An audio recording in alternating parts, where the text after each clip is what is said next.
All right, Samori Benjamin here with the manager of today's future game, Harold Reynolds, the former Seattle Mariner. All right, Harold, great to talk to you. I always see you here at these events, and we love seeing you on TV. Now, you're All-Star 87, 88. Just first off, what's it like being here on All-Star Weekend, and how was it for you when you were an All-Star? Well, to come back to Seattle, growing up in the Northwest, grew up in Oregon and played here in Seattle all these years, this is perfect. You can't beat it. You know, people are tripping like they see Mount Rainier, and they're like, what? This is what it's like out here?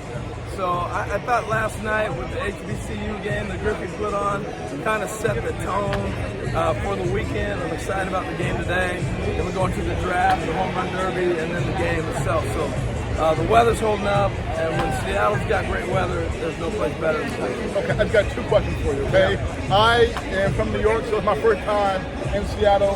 First time. And what's your take? My take on the area? Yeah. Oh, I love it. You know, right now, New York is hot on the East Coast. You know, hot, muggy. It's beautiful out here. The weather, and definitely. So it's always been a focus to come out here. And I grew up a Yankee fan. Okay. And so '95, the Mariners and Griffey broke my heart. You know, we beat the Yankees. And I remember you playing for Seattle a little bit earlier than that. And the one thing I do is I like to see how many Black American players are in the future game. Yeah. So just, there's actually a few this year. So just, how about that? You know, it seems like it's a good thing.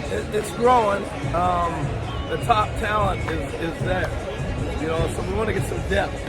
That's the biggest. The numbers are like 6.8 or 7 at the major league level, but those are all star players. You know, so we got to get that 25th man on the roster, and 26th man on the roster to the big leagues, and I think that's where the numbers will change. These youngsters right here, at this level, they're going to end up being major league players. Does that help the numbers? A little bit, but we got to get the depth. So the more depth that you get, the more you're going to be able to be on, and I'm just holding him back from walking in front of the camera on his live feed, but it's all good. And then, so I think that's going to all pay positive. My question, growing up in Oregon, how many of your black peers at the time were playing baseball in Oregon? Well, most of my friends that were black played. I just didn't have a lot of black people around because Oregon was so dispersed at the time. I did grow up in a college town, so that was really where most of my diversity came from. But I can remember times when I was like, man, I'm facing a black pitcher. I had never seen no black pitcher. You know, that's how it was. But by the time I got into pro ball and the college and all that, the numbers were just through the roof. My first major league call-up to the big leagues, we had 17 black players on that roster. Wow. On the Seattle Mariners. Wow. Yes, 17. So it was pretty impressive, and then that's where the numbers were. But now, we've invested in the academies in the Dominicans. You see a lot more kids coming out of the Dominican. The other sports are way more popular. I remember watching the NBA Finals on tape record. All right, it was taped. All right, Can you imagine? So that's how much the sports have changed. Football's caught up, basketball's caught up. So all those things we're battling now. Let me ask you last question. All right. You talk about basketball and Portland and NBA Finals.